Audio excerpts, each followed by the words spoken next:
Welcome to Mom on Purpose, where it's all about helping moms overcome challenges and live their best lives. My hope is by being here, you are more inspired to become the mom you were made to be. I'm Natalie, your host, a wife, boy mom, dog mama, Chicagoan, and former lawyer turned professionally certified coach. If you're here to grow, I can help. Let's go. Hello, my beautiful friends. Welcome to the podcast. I'm so happy to be here with you today.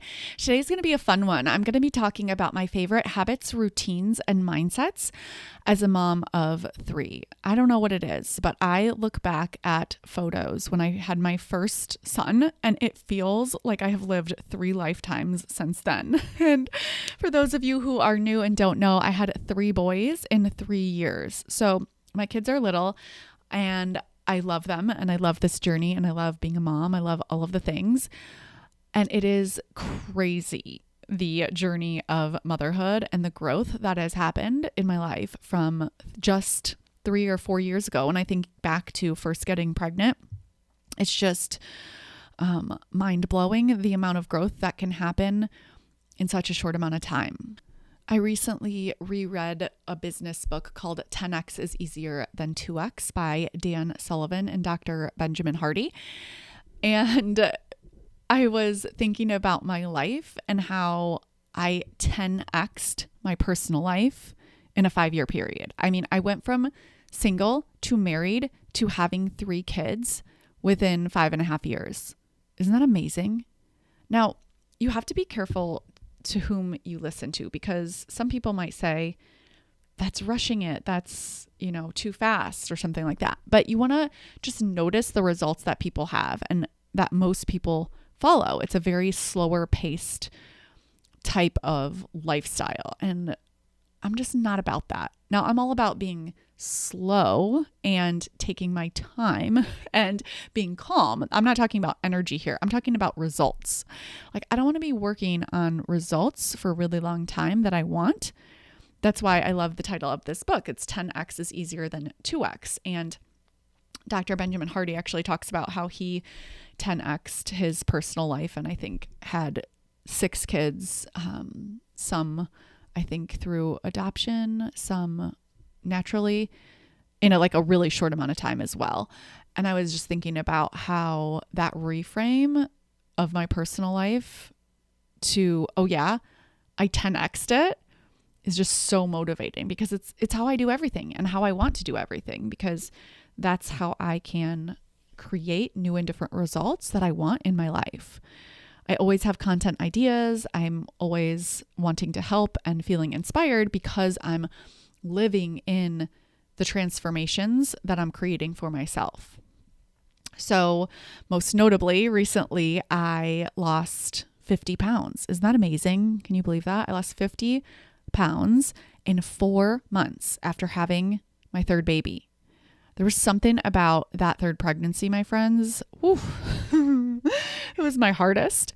And I'm so glad that it's over. And I think just because of that and how I was feeling after having my baby, my body was the biggest it had ever been. And I just knew I had to lose that weight, and this was not going to be a forever goal. I did not want to do this for years. I wanted to do it in a simple, sustainable, effective, and permanent way. And I'm just so proud that I was able to do that and use the tools that I have. I'm trained as a professionally certified weight loss coach. I don't know if you know that or not. I don't talk about it too much, but I am. And so I use my tools that primarily focus on reducing calories and not overhauling everything else, which I think is what most people do and why they get it all wrong, right? Because they focus on too many things at once. They want to overhaul their eating habits and overhaul their exercise and then also go into a calorie deficit. And it's just so challenging and confusing and overwhelming. And I think that's why most people quit. So I do it in a really simple, straightforward way.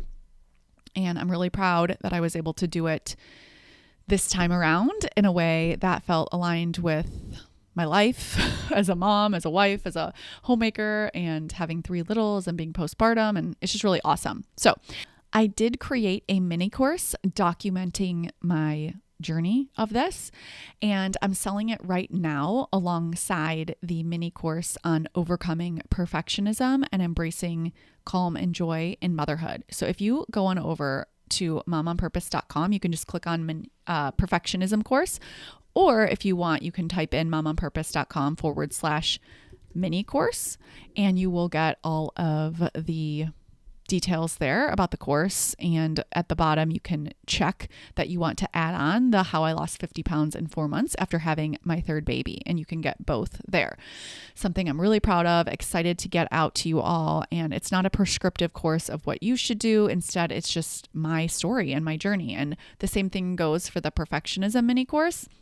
I know for those of you who have already taken it, you're just so connected to my story in it. And that's really what these are about, is just helping you through my experience and my expertise. And I think that's what makes this work just so special and important. It's through the connections that we have with each other. So I'm so glad you're here and part of this so that I can be and feel connected to you as well. All right, now let's dive into today's episode about my favorite habits, routines, and mindsets as a mom of 3. When I became a mom of 3, I quickly learned that chaos could be the default setting if I let it. We were living in South Carolina at the time. We had 2 dogs. We were, married only a year prior. I was running a business full time. And I just noticed that the way that I used to do things wasn't the way that I would continue to do things. I knew that I needed to kind of just reevaluate my habits, my routines, and also my mindsets. And so that's kind of what I did. And I think the turning point was really after having a baby and becoming a mom. It's just that your life is different, and the routines and habits need to change, and therefore the mindsets need to change as well. So I'm going to go through 10 of my favorites, and I hope that they're helpful for you. Number 1 is to shower and get ready in hair and makeup every day, no matter what. Now, this might sound easy if you're thinking of just having 1 kid, right? Maybe not. But I now have 3 littles, 3 boys, 3 years old and under, and I still hold this as a really strict routine for myself. I think it's so important. I was just listening to a podcast about a study that was done that actually proved how powerful it is when you are dressed up in a way that feels like success for you. So it's not like when I say I'm getting dressed up in like a fancy dress, nor am I getting dressed up in something I would have worn as an attorney, like a suit. I'm still wearing, jeans and some sort of casual top. But when I think of rolling out of bed, it's like sweats, athleisure, yoga pants, some version of that, not really showering or maybe just rinsing real quick, no makeup, throwing my hair back. The difference between that and momming after taking a shower, doing my hair and makeup, putting on nice quality, high quality jeans and a shirt that's casual, but I really like, the difference between those two are night and day. And I know that I feel so much better, and I have to do a lot less mindset work if I get dressed, do my hair and makeup every single day. So I really want to encourage you to do this. And you might be thinking, okay, well, I already get dressed most days because I work or something like that. But what I want you to think about are the days that you don't have to. Do you still shower and get ready for the day then? Whether it's weekends, whether it's on vacation, whether it's summer break, whether it's just a day you have off. I think the way that you take care of yourself on your off days when no one can see you says a lot about how you view yourself and about what kind of level of confidence you have to create the life that you want. It's just going to be very hard to create positive changes in your life if you look like you're sick when you're healthy and you are slumming it up on the couch. Now, I am all for rest and relaxation. This is not intended to make you feel like you should be doing more and always go, go, go and, the pillar of productivity. Instead, it's about intentionality. It's about feeling good. It's about feeling your best. It's about showing up for you. Like, I shave my legs every single day. I tell myself I'm allowed to skip one day just because that's who I want to be. I wash my hair about every other day. I mostly curl it, sometimes straighten it.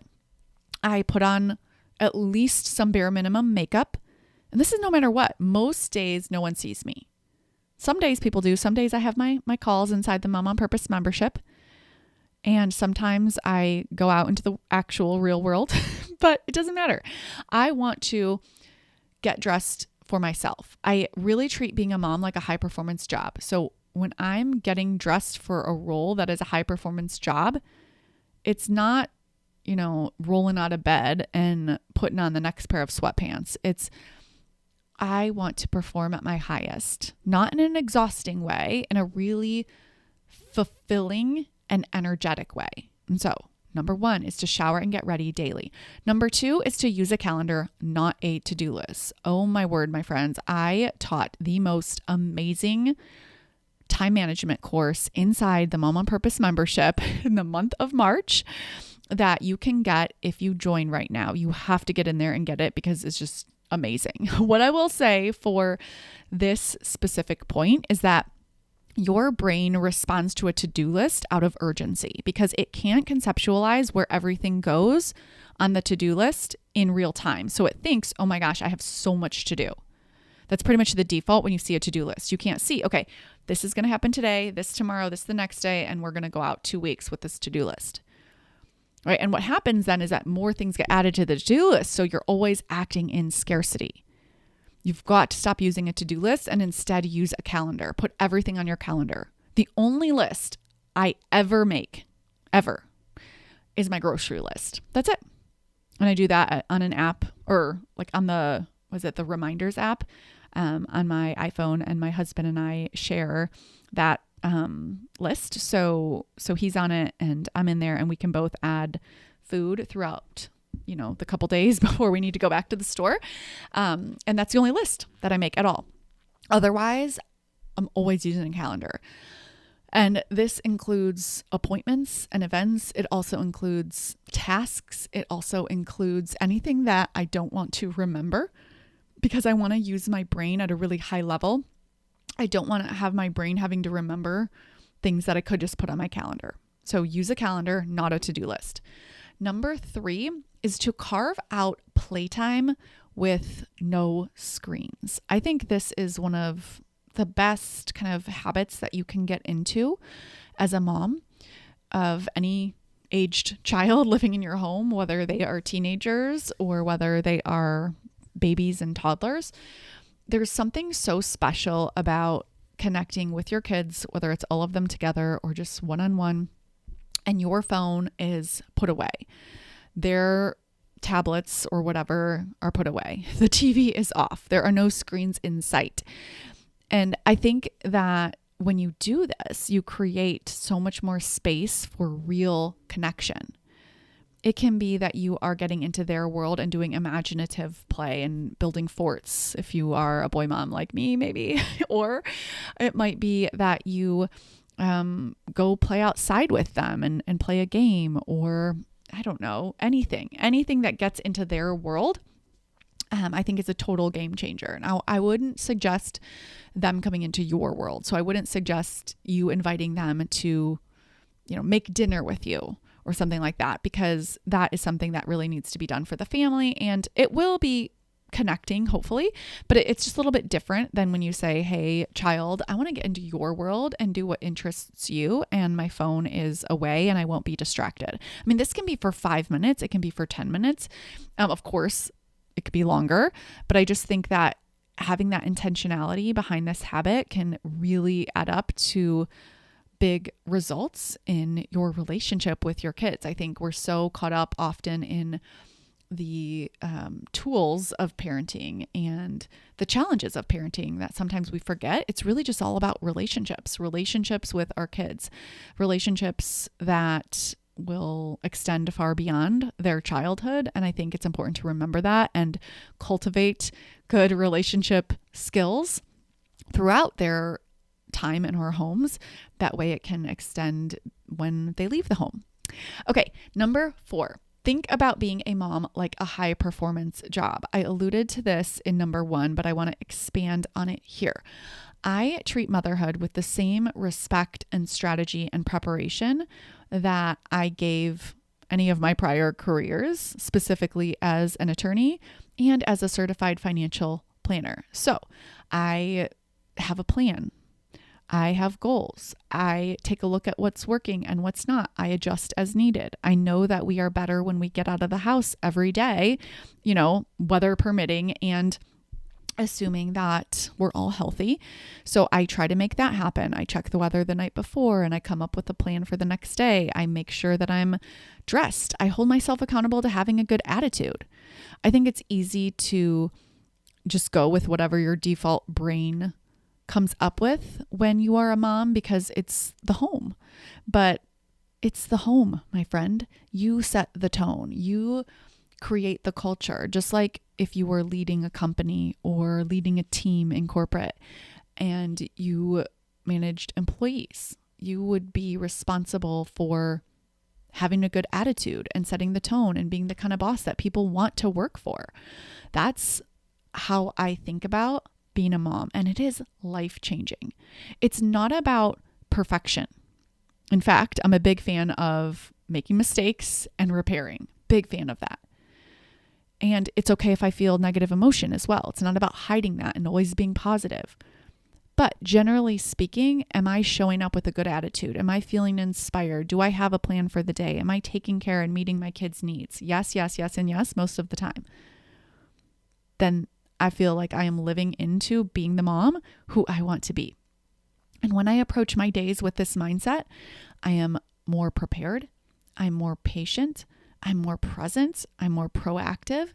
And I really feel like it creates a better result for my kids and my family. Okay, number 5 is to have a good attitude. Again, I sort of just talked about this because I think thinking about being a mom as a high performance job really encompasses a lot of this, but I want to lay out specifically some other points that really I think are worth having their own point for in this podcast. And that includes number 5, which is to have a good attitude. Attitude is everything. So when you focus on what's wrong, that's what expands. Your attention, your focus is everything. Your entire day will shift if you start focusing on what you're grateful for. I try to bring a sense of gratitude and playfulness into my home, even on hard days. Something that I used to do that was really helpful, that might be helpful for you if you find it really hard to have a good attitude or just like a lightness and playfulness in your home, is to imagine if you got a call right now and you won the lottery, like something ridiculous, like $100 million. How would you feel? It wouldn't matter that the dogs are barking, that someone's crying, that someone just drew on the walls, that someone didn't do their homework. Like those things would still be important to you, but you would have a completely different energy. So whatever is happening in your circumstances is still going to be what's happening in your circumstances. Your kids are going to have challenges. You're going to have challenges. But what you focus on and how you focus on them is within your control. And so just think about your attitude if you just got a call that you won the lottery and like how much fun that would be. I love this mindset shift because it really shows you the power of your mind and how your thoughts create your feelings versus thinking on default that it's your circumstances that are creating your feelings. It's not that at all. It's always your attitude. It's always your mindset. So hold yourself accountable. Number 6, adopt the mindset, I'm a calm mom. If you feel like you get overwhelmed easily, you get stressed easily, that you yell easily, start living into the identity of becoming a calm mom. So if you think the thought, I am a calm mom, and you don't believe it yet, then add in some qualifiers like every day I'm becoming more of a calm mom.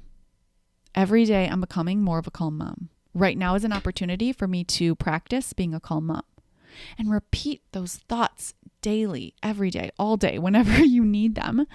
And you will create that identity for yourself because your identity is what creates your actions. Thoughts create feelings, feelings drive all of your actions. So if you believe that you are someone, you will live that out. If you believe that you are a calm mom, you will create that. And I think that that's so important. I think, just speaking from my own experience as that like type A overachiever who also naturally goes into that activated stress response system and go, go, go type of energy. This mindset is something I'm so proud of that I got to because it wasn't my default. And I think I was a little bit like addicted to that stress, to that activated urgency state. And to be able to just allow the chaos outside of me and still feel calm. Now, it doesn't mean I'm just sitting around doing nothing, right? Like I'm holding boundaries. I'm, helping my kids. Maybe I'm separating them if they're fighting. Like I'm doing all the things, but I'm not taking on their emotions. I am also not just stressing out, freaking out. I'm calm. And it's such a beautiful gift that I've primarily just given myself, but also given my family as well. And I definitely think it's one that I highly recommend for you if you are home with your kids at all throughout any time, actually. All right. Number 6, get out of the house daily when you are with your kids. Fresh air works wonders for all of us, whether it is a quick walk around the block, whether it's a park adventure, whether it's, just playing in the driveway, in the cul-de-sac, in the backyard. Break up your day, or at the end of the day when you get home from work, or on the weekends, just make it a point to be outside. You may already do this and not even realize how important it is, but it's just hugely important. I remember coaching someone last year and she said, I think it was her son. My son doesn't want to go outside. And I said, okay, well, if you want him to go outside, you can tell him it's okay that you don't want to go outside. You don't have to want to go outside. You just have to go outside. It's kind of like when a child says, I don't want to go to school. The response I always give to my clients is to tell them, it's totally fine that you don't want to go to school, but you have to go to school. We want to validate their feelings. They don't have to change what they want to do, but they have to do certain things. So you don't ever have to want to go to school or ever have to like school. And you also don't have to want to go outside. But right now, what we're doing as a family is we're going outside. Do you see how that is so much better than trying to get them to want to go outside or appreciate the outside or anything like that? I find that to just be so powerful. And speaking from my experience, my kids thrive outside. I mean, it is a game changer, especially if there are tantrums or fights or just kind of the chaos of having 3 boys. I'm telling you, it's like magic. I love, love, love getting outside of the house daily with my little ones. I will say that in the winter, it's extremely hard to do. And there are days where we don't. We always get out of the house. So we'll go to an activity or go do something, but we don't often spend time outside if it's the winter. But other than that, I'm always outside. Number 8 is to parent with the mindset that all feelings are welcome, all actions are not. I am obsessed with this parenting tool. It might be my top number 1 tool because it encompasses so much. So it is okay to feel however your kids want to feel. It is okay for them to feel anger or frustration or sadness. All feelings are welcome, but all actions are not. I won't let you throw sand from the sandbox all over the patio. Speaking from personal experience. You're frustrated about that? Okay, let's do some frustration. I get it. You can't have what you want right now. It is so hard to not get what you want. It's a lifelong skill.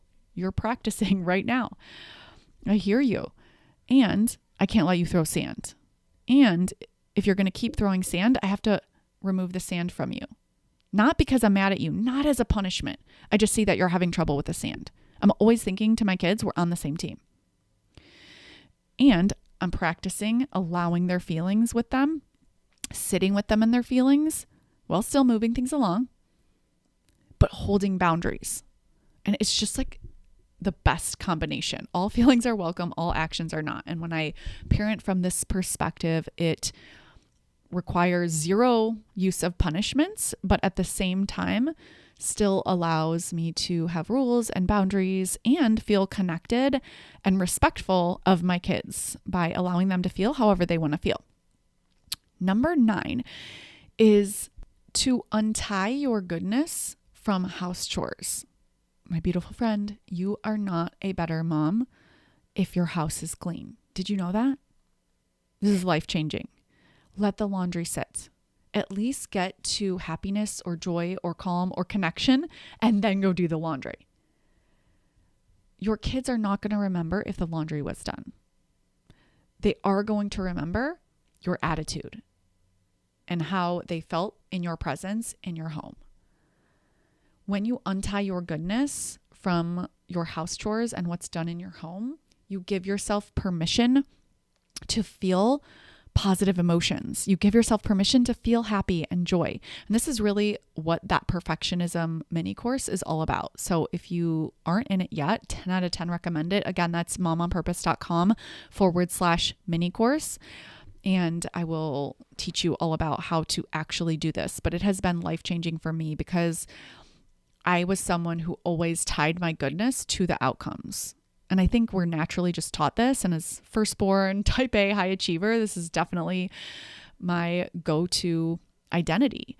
And in motherhood, like there is no end of the to-do list. There is no end of what needs to get done. And so for me, it was really important to untie how I thought about myself, my goodness, from things being done. And now I like to get things done just to get things done. Like that's a good time, but it's not because I then think I'm a good mom.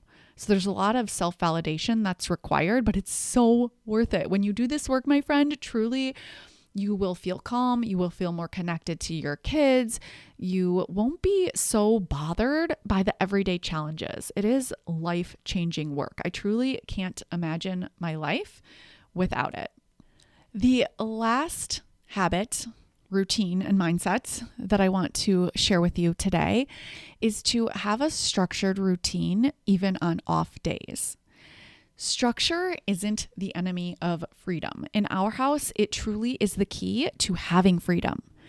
It allows me to have a good attitude because I know what I'm supposed to be doing because I've already planned it. I'm not sort of dancing between spontaneity and urgency and trying to tell the difference between the two. Do you know what I'm talking about? Or you think you're just going to have a off day and do nothing but have fun with your kids. And then all of a sudden you're bouncing between laundry and dishes and taking care of the home and running errands. And before you know it, it's dinner time and you don't have a clue what happened that day. Okay. That is no way to live. It's just not going to produce the best results. And this really has to do with the brain. Your brain is wired for survival. So it's going to be scanning for what's wrong. And it's going to look at your home and see what's wrong. And then that's going to be right in front of you. And so it is going to steal that freedom and spontaneity. And instead of doing fun and different things that you could have planned, instead you are now doing the urgent things in front of you that your brain is perceiving as wrong and needs to be taken care of immediately.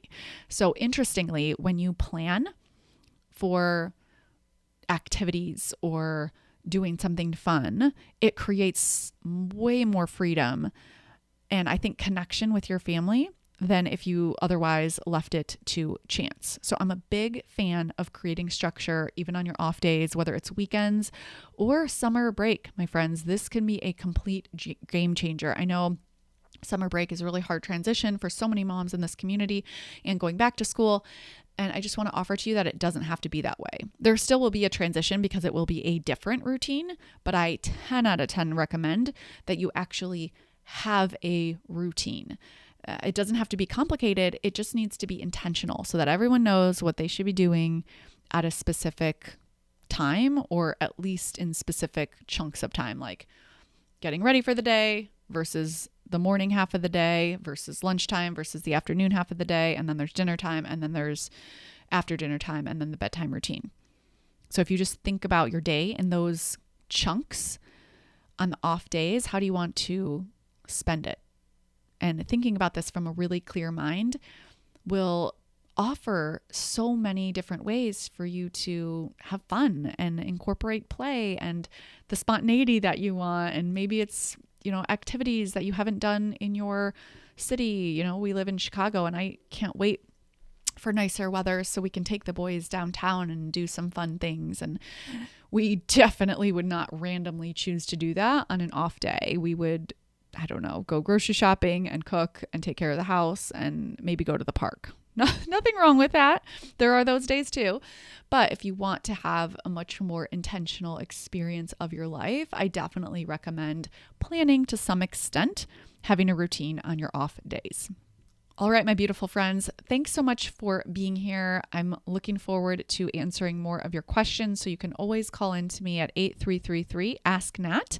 That's 833-327-5628. I will be answering more questions that I have kind of saved up in a bank on upcoming podcasts. So don't hesitate to reach out and leave me a message. I'm the only one who will listen to those messages. And then if it's a good fit for a broader audience, I will share it on an upcoming podcast. And with that, I will talk with you next week. Take care.